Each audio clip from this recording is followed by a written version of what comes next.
नमस्कार, आप देख रहे हैं यूपी ब्रेकिंग न्यूज। जनपद लखीमपुर खीरी तिकोनिया हादसे में मृतक पत्रकार रमन कश्यप के घर पहुंचे पंजाब कांग्रेस कमेटी के अध्यक्ष नवजोत सिंह सिद्धू।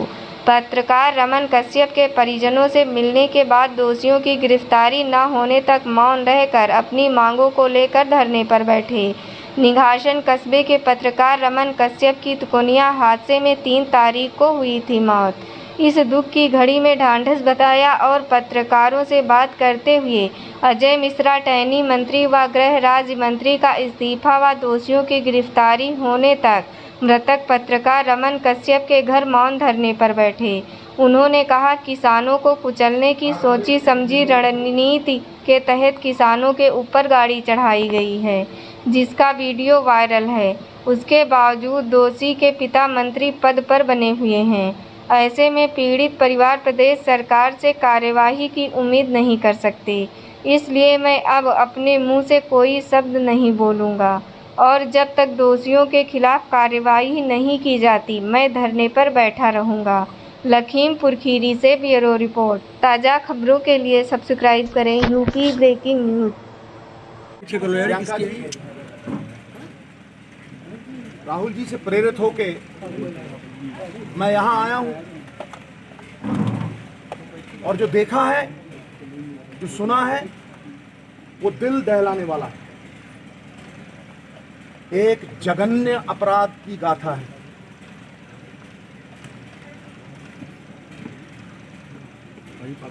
पूरा हिंदुस्तान आज न्याय की गुहार लगा रहा है। मेरे लिए संविधान से बड़ा सियासी जीवन मेरा 17 साल का हो गया। संविधान से बड़ा कुछ नहीं। संविधान के जज्बे को,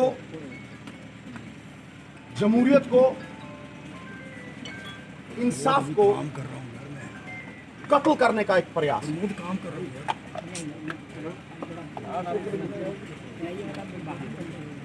इंसाफ दोहरा मापदंड नहीं अपना सकता। मानवीय जीवन का कोई पैसों से मूल्य नहीं लगा सकता। इसकी भरपाई नहीं हो सकती। मैं लवप्रीत जी के पिता से बात कर रहा था और वो यहां पे भी वही भावना दोहराई गई। उन्होंने कहा कि मेरी बेटी और मैं इंसाफ चाहते हैं, नहीं चाहिए हमें पैसे।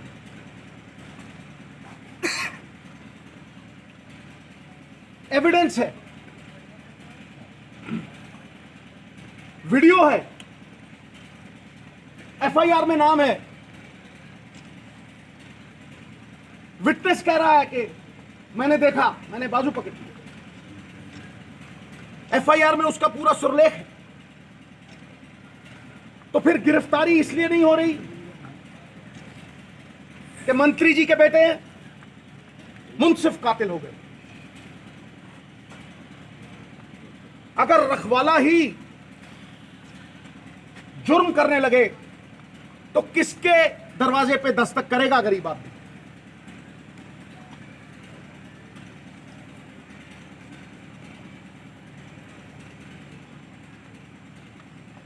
बहुत हुआ। आज अगर आप किसान आंदोलन को देखेंगे तो विश्वास उठ गया है इस सिस्टम से। किसान भाइयों का भी विश्वास उठ गया है।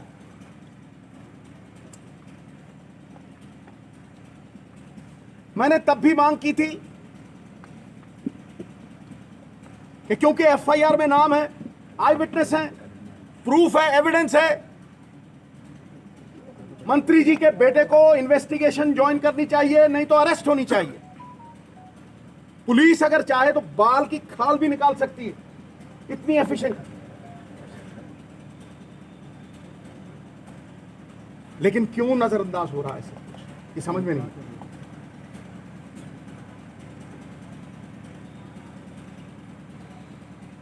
मॉरल अथॉरिटी हम लोग खोते जा रहे हैं, किरदार लुप्त होते जा रहे हैं। सवाल विश्वास का है। 600 किसानों की मौत।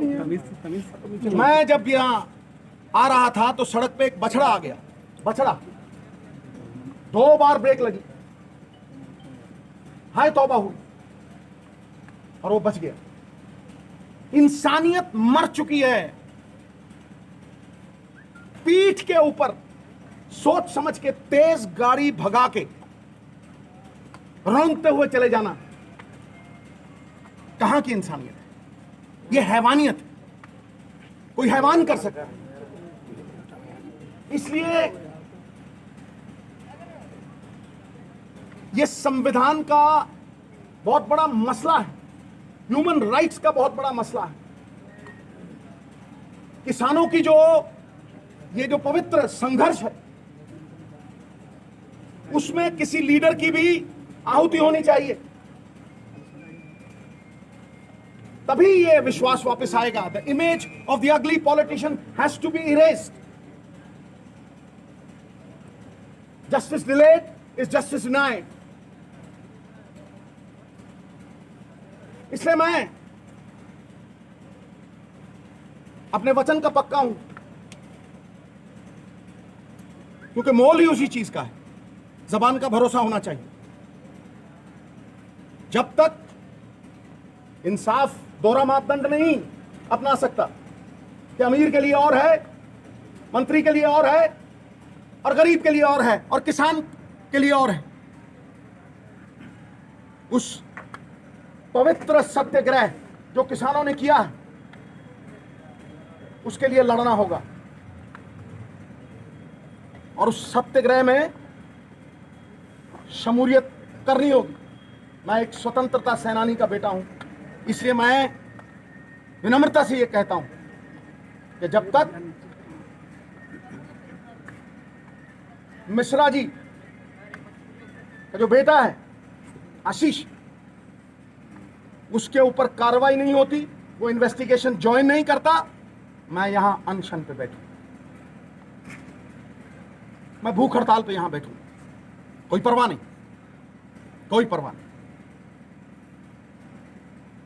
ये किसान की इज्जत की रोटी की लड़ाई है। गरीब मजलूमों के हकों की लड़ाई, हक सच की लड़ाई। इसमें 1 इंच पीछे नहीं। I will not flinch nor back an inch. अनशन पर कहाँ बैठेंगे आप? नहीं, निघासन में अभी से। जिस तरह एक सवाल इसके बाद सिद्धू साहब, एक सवाल है। इसके बाद मेरी बात सुन लीजिए। जी, मैं मौन हूं और कोई बात नहीं। चलिए, थैंक यू सर।